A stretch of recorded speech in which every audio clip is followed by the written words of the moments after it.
তো হ্যালো বন্ধু, সব কেমন আছো? নিশ্চয়ই ভালো আছো, আমিও খুব ভালো আছি। আজ শুভ জন্মাষ্টমী, সবাইকে শুভেচ্ছা ও ভালোবাসা রইল। আজকে জন্মাষ্টমী, তাই আমাদের বাড়িতে লুচি ঘুগনি সবই হয়েছে, কিন্তু ওইটা বাদেও আজকে আমাদের রান্না বা পান্তা ভাত। কাদের বাড়িতে পান্তা ভাত আছে অবশ্যই আমাকে লাইক কমেন্ট করে জানাবেন। তো দেখুন, আজকে পান্তা ভাতের জন্মাষ্টমীর তো কাজ দুপুরবেলায় সারা, এবার বিকাল থেকে শুরু হচ্ছে। এই যে মাছ ভাজার কাজ, এই যে আমি মাছ ভাজছি। এই যে দেখুন,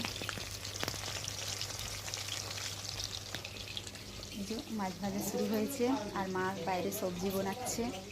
এই যে সবজি এখন বানানো হয়েছে, আপাতত এখনও বানাচ্ছে।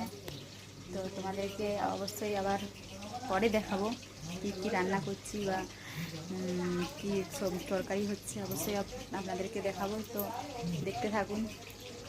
চলো আমি মাছ ভাজি।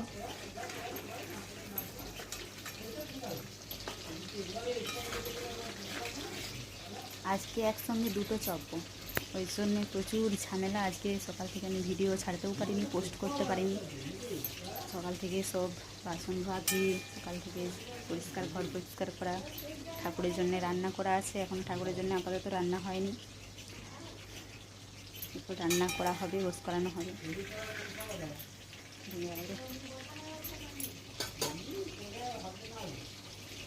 তো টাটা, পরে আবার দেখাচ্ছি, চলুন দেখতে থাকুন, বাই।